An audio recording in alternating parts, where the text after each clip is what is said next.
నేటి నుంచి AP assembly సమావేశాలు ప్రారంభం. తెలంగాణలోని పలు జిల్లాలకు ఎల్లో అలర్ట్ జారీ. భద్రాచలం దగ్గర కొనసాగుతున్న మొదటి ప్రమాద హెచ్చరిక. హైదరాబాద్ జోరా పబ్పై దాడిలో 11 మందికి పాజిటివ్. రేపు బడ్జెట్ ప్రవేశపెట్టనున్న నిర్మలా సీతారామన్.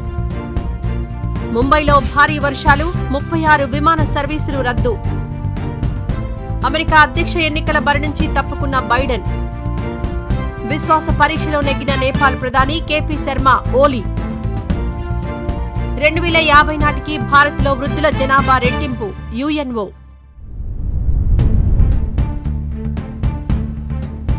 ఈ వీడియో నచ్చితే లైక్ చేయండి, షేర్ చేయండి. మరింత సమాచారం కొరకు మా ఛానల్ను సబ్స్క్రైబ్ చేయండి.